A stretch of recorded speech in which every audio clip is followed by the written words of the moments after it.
Matenopoulos is here joining us on Skype, and we're also here with Dr. JJ to answer Debbie's questions about the baby and for herself as a new mom. Okay, Hello, so hi, Debbie. Hi, sweetie. Hi, honey. What questions you have for Dr. JJ today?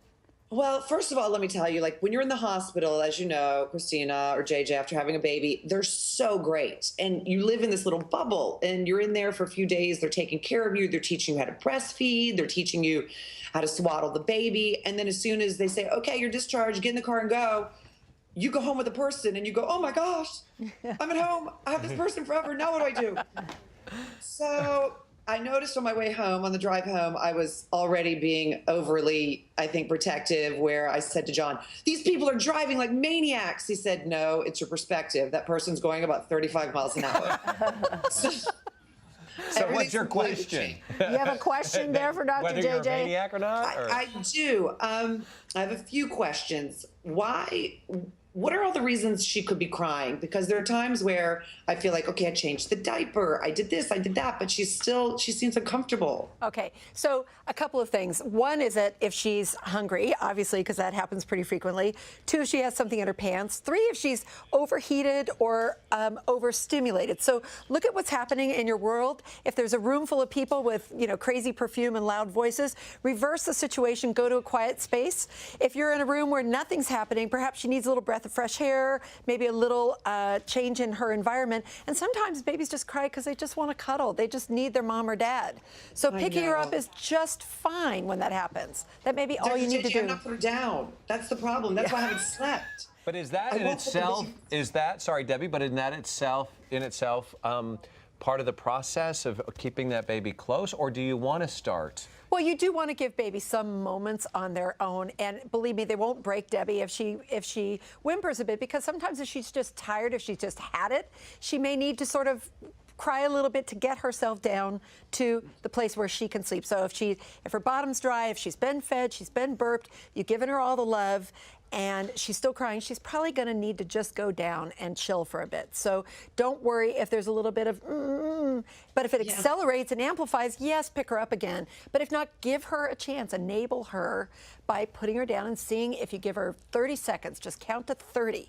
See if she can do it on her own. Can I ask a question about breastfeeding? Because when new moms breastfeed, and I still am confused about it, how do you know if the baby has enough food to let the baby sleep through the 4 hours? It's like that you have two boobies and then they fall asleep on one, and then you put them down, but they really need both. How do you know? Well, I think a lot of babies they'll just pass out and look like they're drunk. Seriously, they've really gotten full. It's milk drunkenness. Yeah, it is. Drunk. It is. So when she passes out, just, if she wakes up again and you've done your drill and she's still hungry, put her back on, because again, remember, she's regaining her birth weight in these first 2 weeks, Debbie. So she's going to be a voracious eater. She's going to be like a college football player. Seriously. How much on each breast? How I can't much? believe how much she eats. Yeah, probably at least 10 to 15 minutes on each breast. Okay. Yeah, and one may be fuller than the other.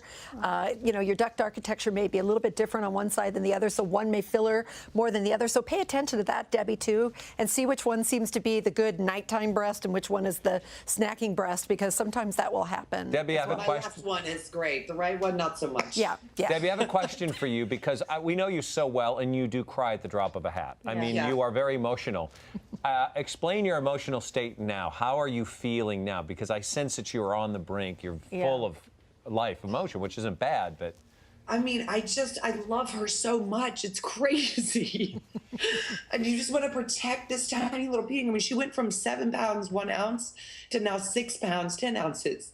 So you see this tiny little creature when she's not swaddled, and I think, oh my gosh, you're going to break. You're so small, Is this normal, doctor? Because, what Debbie is experiencing, I guess, more for her is to say this peak emotion that you have is normal. Sure. And listen, Debbie, you don't have much estrogen or progesterone to protect your emotions, or enough cortisol right now, which is your natural sort of mood elevating hormone. All those things just get pitched to zero right after the baby's born. So we're very quick to tear, we're very quick to get anxious, and that total maternal instinct is just raw and rampant right now for the baby. So the key thing to remember is the first 3 ounces that fell off the baby are just dehydration from the skin, just the amniotic fluid evaporating. deteriorating. So really the baby's dry weight is about 6'13". So if you talk about it that way, and then you say she's 6'10" now, she's only lost about 2%, 3% of her birth weight. So you're good. You're really good. And breastfed babies take often 2 full weeks to really regain their birth weight. So you're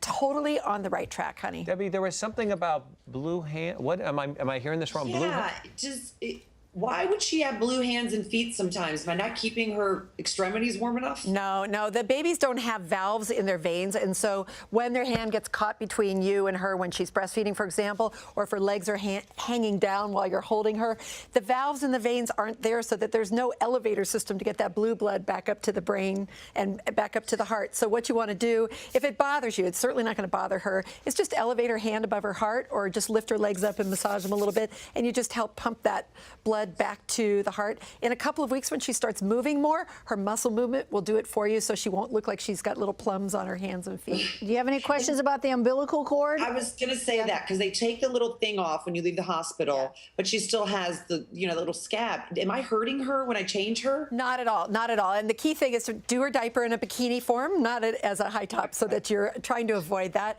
But what you will see in the next week or two, Debbie, is that underneath that scab where it was cut, you're going to see it look a little juicy, so you can get under there with a tip of a Q-tip and kind of clean up anything that looks like it's deteriorating, because that's what cords do. And then when they do fall off, there's usually a little old dissolved clotted blood there. It's maroon in color. Don't let that bother you. Just use your Q-tip, and there won't be any active bleeding there. That's what we all go through, but it grosses everybody out. Don't worry. And what about skin?